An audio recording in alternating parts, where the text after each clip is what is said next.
Jack and Jill Radio Show, WNUR 89.3. Jack and Jill. You guys were over there for 2 weeks, you said? 2 weeks. Yep. It felt like 2 months. Right. And at the end, you just start breaking down like, I just need to go home. I didn't take fingernail clippers. Always take nail clippers. Boy, it looked like Wolverine by the time you come back. Oh my God, like I was cutting through sheets. I'm like, I need nail clippers. The things you don't think of. Go through the entire checklist, yeah. I was scared to go to the, manicure place. Laxatives, all that stuff, boy, everything. Wow. You better have it all. Better have it all, depending on what you eat. So you got to get your system adjusted for the food. So, of course, you guys will go back if you had an opportunity to go back, right? Absolutely. And we're working on it right now, actually. We've made some good relationships with some people in Senegal, Ghana. We're trying to go to Cameroon, Nigeria. So definitely back to West Africa, but really anywhere. We do the whole grassroots organizing thing. Right. And they're everywhere. Now, I wanted to ask you that since you're from Nigeria and you went to high school there, right? Mm-hmm. So when you had your first experiences with hip-hop, were you in Nigeria or were you here? Actually, my first experiences would be... If you tell them the song, you're going to date yourself. Okay, thank you. You caught me. Okay, again, we don't talk years on the Jack and Jill show. Okay, when I was 6 months old, right. 1980. That's the story. She's sticking to it. That's it. And you came to the States and met Chris from the Woods. There you go. But in like the summer of '80, I think we came to visit, and Curtis Blow's Breaks was out. And that was like my first rap song that I had really heard. And so, we were just here for the summer. I went back to school. And then some years later, like hip hop had become more popular. But it was really depending on who you were. Like if you were, if you had access to music from overseas, then you would know. If you didn't have access, then you didn't know what hip hop was. And I was in a school, in a boarding school in a rural area. So, it was hit or miss. But it turned out we had a breakdance group at my school. And they were dope. And we had 2 turbos in the same group. 2 turbos. So that was really my first experience because we would go and we would do these like competitions with other schools. It would be like quiz or debate or something like that. But I don't even know how the breakers got on the team. So it would be like, quiz, debate, and breakdance. And they would battle.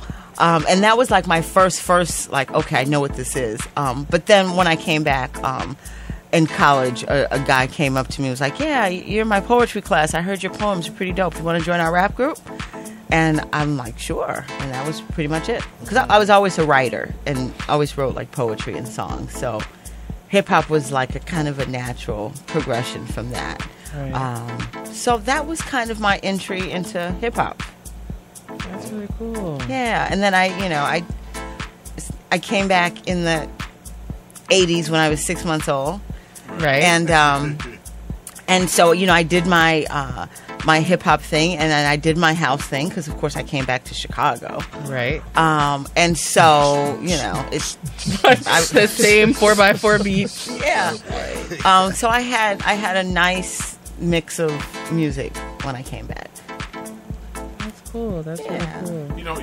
If you didn't get into hip hop, some weird thing happened and you never made it here, what would you have done? What do you think you'd be doing now in your life? If I were there? You could or just without hip hop? You could juxtapose that question here. Have you been listening to my new album that I'm working on? Yeah, right. Okay. Right. Actually, I have a song that talks about like what would I be if there was no hip hop. What would you have done if I would probably have been a writer, activist, poet. Okay, I think I like the combination of those 3 things. Right, yeah. You wouldn't have been far away from hip hop. I think that's what I could eventually would have sucked you in. It would have, Yeah. Right. And if there was no hip hop, then I'd just be whatever other thing. Maybe you would have been the person to create it. Revolution.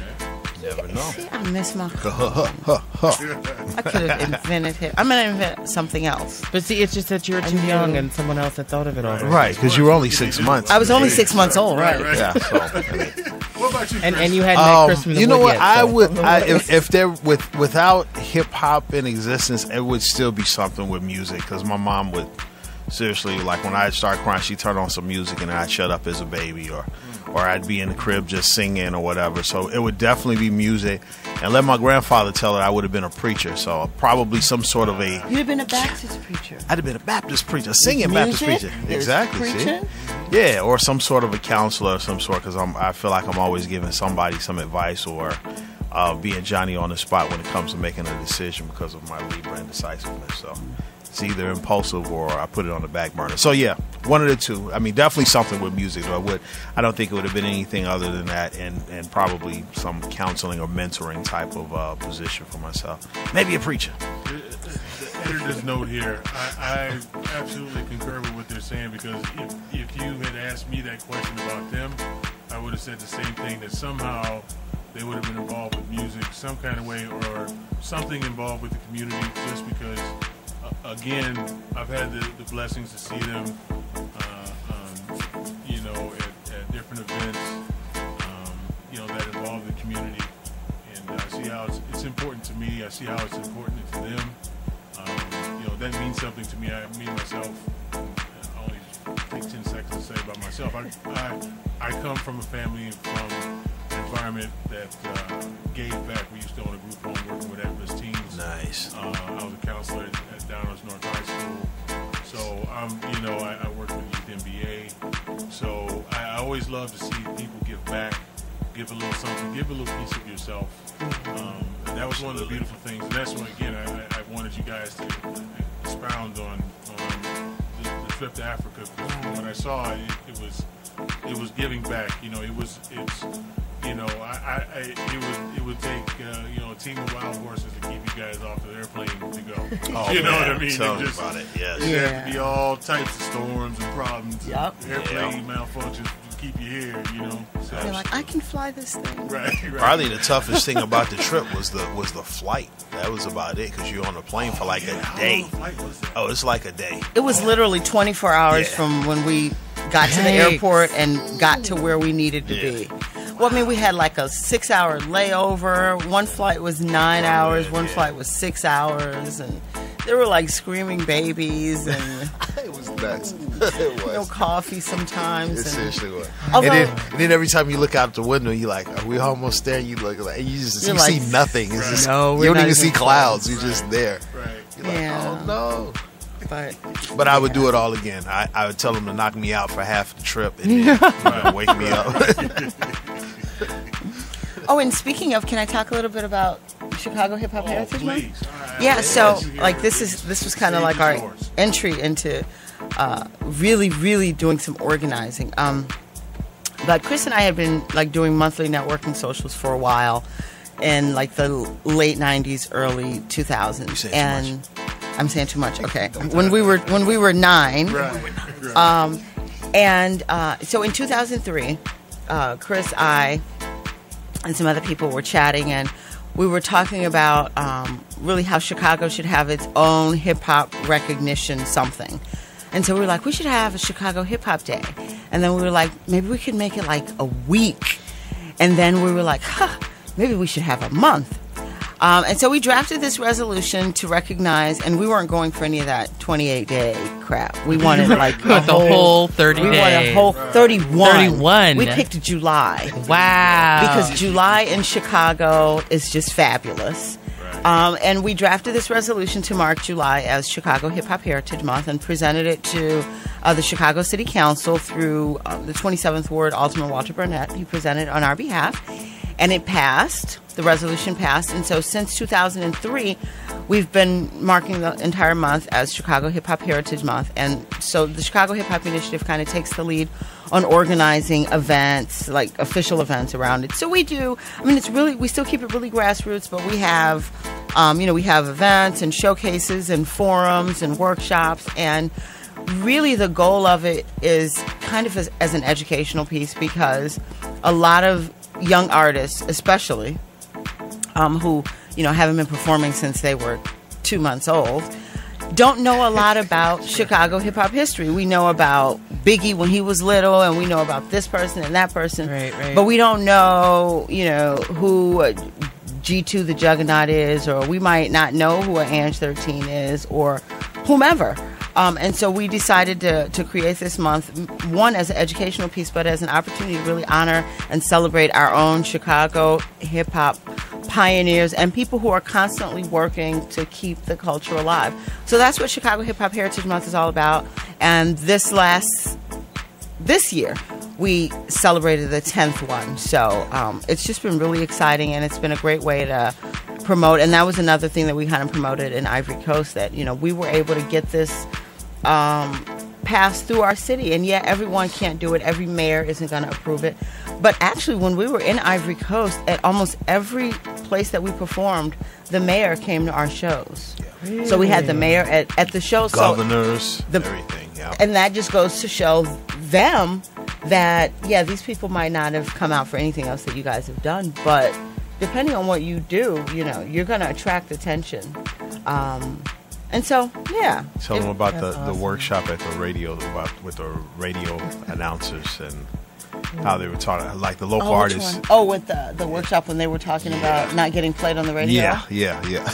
Which part specifically? Just pretty much how these were like the national radio hosts, and you know, they play all the commercial stuff. Right. And they were basically, the local artists had more access to them, and so they started probing them, like, well, how come y'all ain't playing our records? I didn't even think about that aspect of it. Yeah, we had a workshop, and we're all sitting around the table, and we were talking about radio play. And the funny thing, though, is a lot of artists were complaining about the same issues that we complain about as artists. Like, the radio stations won't play us, and, you know, the venues won't let us play there. And we're like, guess what? The radio stations don't play us either. Exactly. The commercial stations don't. Right. So you have to find these alternative sources. Like, and you are?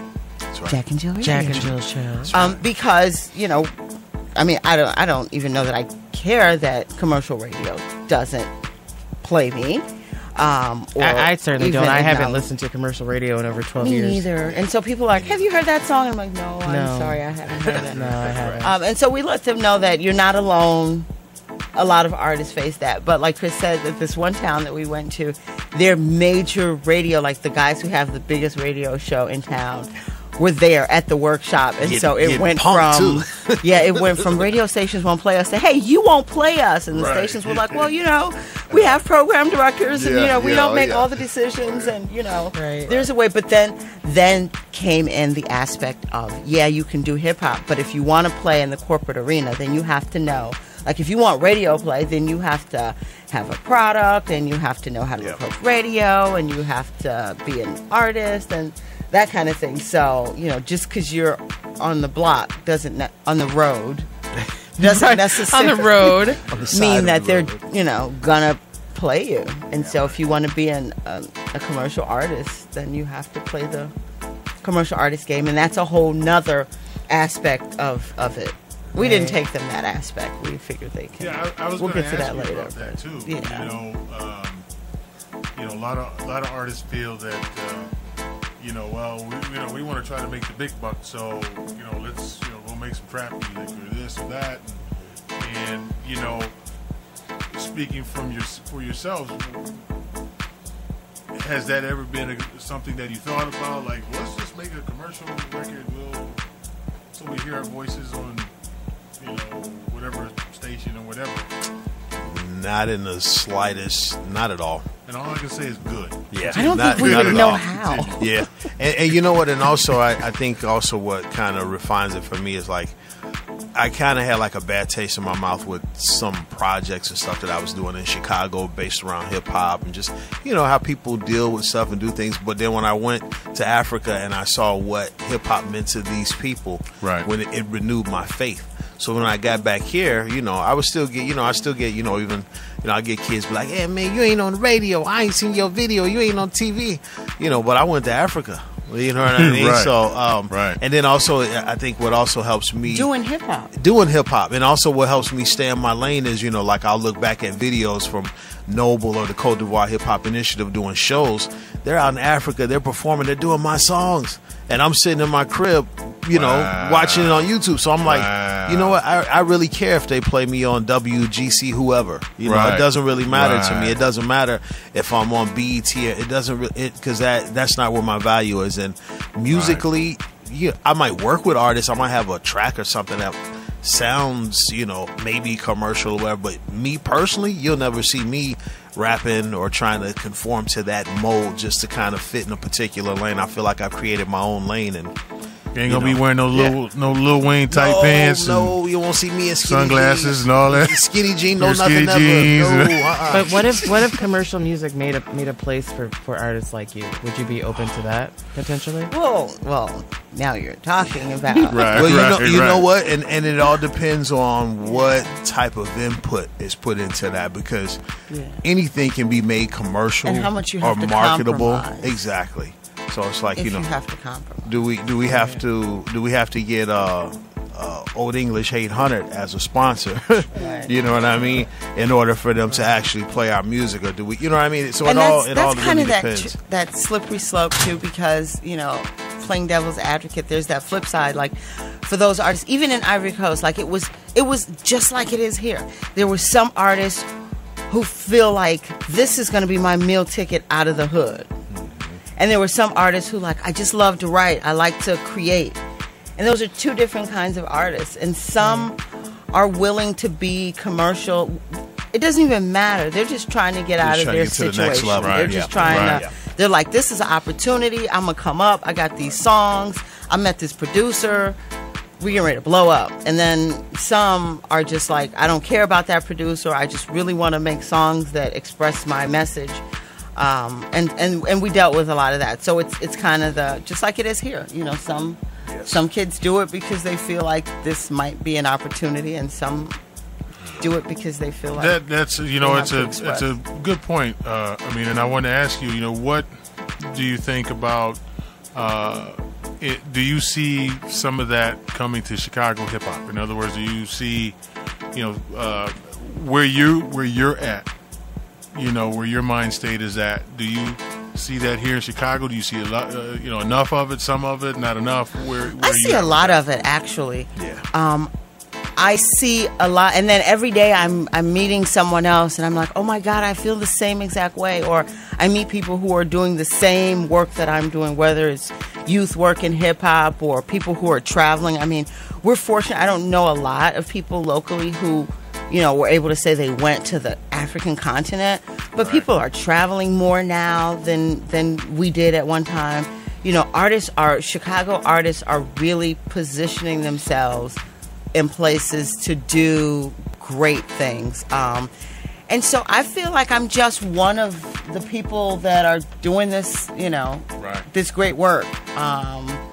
So I feel very fortunate and humbled and honored to be able to do the things that we're doing. But there are really so many people doing, what we're doing and other things that I think it's all just good for the city. Yeah, end. and I think you see a lot more unity. I mean, there's with technology, I think it's making it more accessible for any average kid, that didn't come from a silver spoon family, to be able to put himself on the market and promote himself as anybody else. I mean, as far as label and corporate stuff go now, the labels want you to have those God knows how many fans and God knows how many YouTube hits and and be able to produce your own album in your own living room or in your own bedroom. So with that being said, there's, of course, it makes it where we used to have that quote unquote hater mentality, they would say, where one artist wouldn't work with another artist. Now you have artists collaborating across the board. You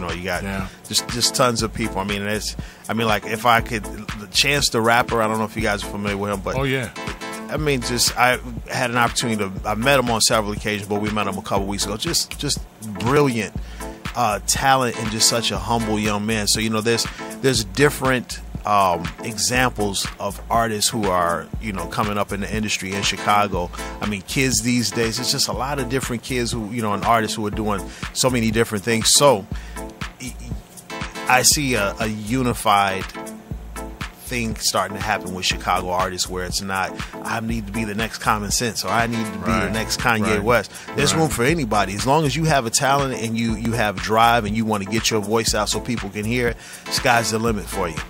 So, and I like to see, like, when hip hop starts to grow up and we start seeing hip hop heads running for office. Yes. And leading, Yes. so we had Rhyme Fest run for office. Exactly. We got G2 who's doing his thing over with the teachers union. Every time there's like some teacher stuff, I'm like, okay, turn on the TV because G2 is going to be right on the TV talking about it. Exactly. You got Cap D who's an attorney and off doing who's he For with? Sacramento Kings, I think. Yeah. Oh, doing wow. his legal thing. So from the mic to the Yeah. to the legal arena. So as we grow up, it's nice to see what the older people are doing with it. I do Absolutely. right now. I'm doing a hip hop and social change class at Sullivan High School.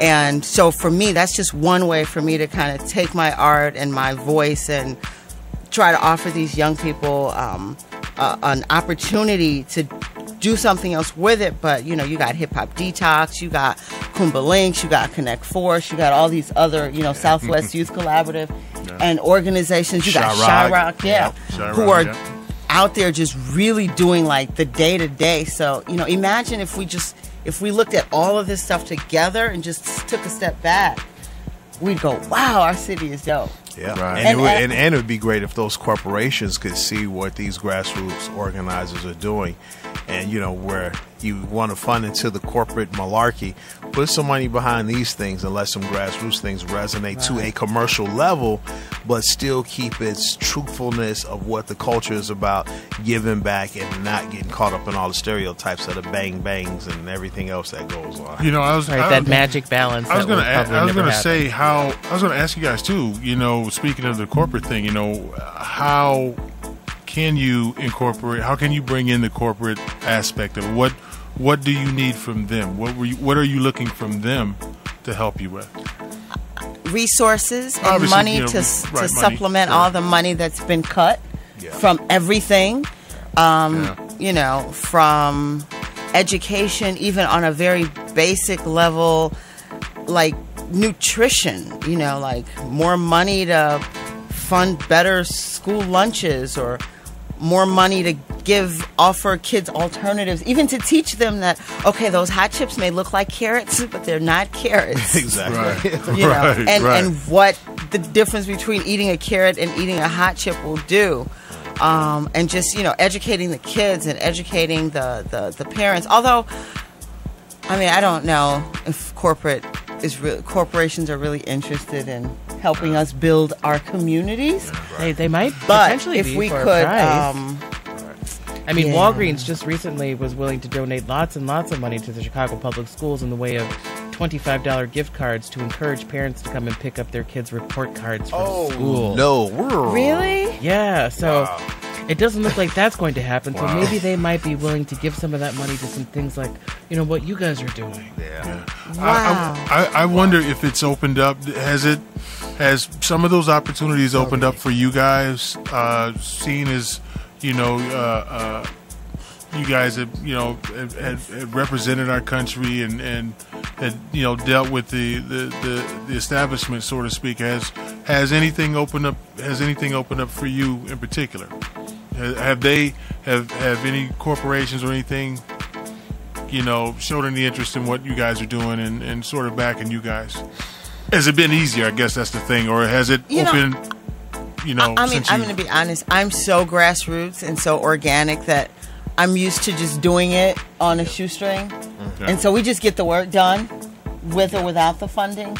It's always good to work with someone who has funding. But, I work with a lot of people who just volunteer their time and effort to make sure, like, we go to schools and we just do workshops. Like, okay, we're going to do a writing workshop with all the, kids from whatever grade to whatever grade. And Just did a workshop yesterday. we just did a workshop yesterday. Do you guys incorporate? Do you guys use hip hop as a vehicle to reach the kids, or do you Absolutely. or do you? Yeah, just, that's all we got is hip hop. Absolutely. Okay. Hip hop Sure. and hip hop Sure. and personal testimony. 'Cause Yeah. I think when you can tell a child or a teen some stuff that kind of really hits home, because as generations go, what kids have to deal with now, honestly, is like it's 20 times worse than some of the stuff we had to deal with. We had more discipline and stuff in the household, and if it wasn't mom and daddy getting you, it was Yep. the neighbor on the block. Somebody was going to get at you. Miss But- McDonald. Yeah, exactly. Used to get me, boy. Exactly. But now, you talk to some of these kids, and they, you have conversations with them, and there's so much tragedy in it, and there's so much dysfunction within their life that, it's you can't do anything but talk on the same level and let them know, hey, I understand you. If you don't let them know that you understand, then you've lost them. Yeah. So you have to get on that level and say, hey, I know about gang banging. Yeah, I know. When you see these kids doing this stuff, when you see that young man who's got his pants down, you might, man, pull your pants up, man. I don't need to see your drawers. You know what I mean? Just Especially if they're not clean. Especially if they're not clean. Really don't want to see them at all, but I know how fashion and trend and all that other stuff go. But just to get an opportunity to be able to tell these kids, hey, I understand. I grew up in Inglewood. I've been in gangs before. I've seen all kind of crazy stuff happen. So I start off by letting them know I was you. Right. And look at where I am now. Right. And just I let them know that, because I had role models would come to my school and do, we'd have people, Energy Express, and all these people come to the schools and break dance and rap, and I'd be like, man, this cool. These cats are a little bit older than me, and they doing the same thing. Right. So, those small things mean so much to a kid who doesn't really have a role model at home. Mama's strung out on crack. The uncle's in the corner smoking squares and drinking. It's a lot of stuff. So these kids are really raising themselves. So they have to look out for positive inspiration within the community, within the schools. Absolutely. They don't get that Absolutely. same kind of support in the schools with the teachers. These teachers, let me not get on that one. But all that to say, you have to just make sure that you're getting on the same level with these kids. They'll be receptive to the stuff that you bring to the table. And hopefully that one conversation that you might have to 5 kids, 1 kid, or 500 children will probably hit home with some of them and help them in making decisions as they mature. I would imagine some of the most rewarding experiences that you guys had, and speak on this, is of reaching, like you said, 1 kid.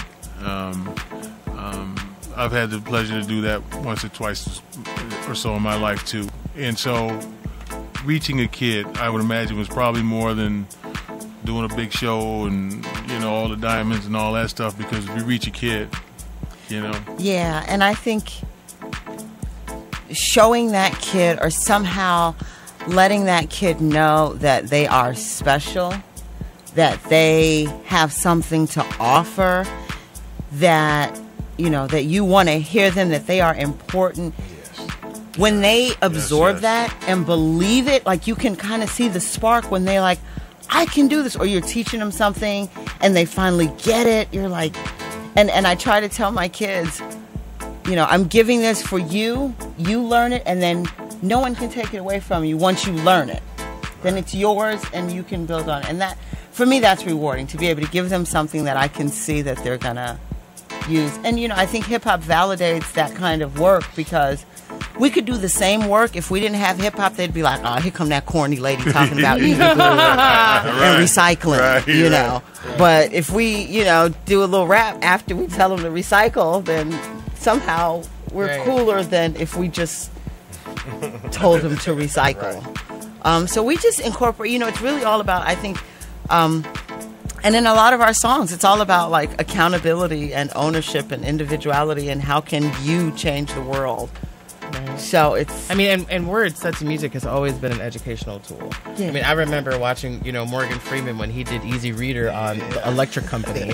And there was always, some sort of music, associated with whatever it was that he was saying. And so that's always been an educational tool. And I certainly think that there's a lot of opportunity for hip-hop to be able to offer that same sort of thing as well. So I think it's really, really awesome that you guys are out there and you're doing it, and you're working for the kids, and you're, doing all the wonderful things for the hip-hop culture, particularly here in Chicago.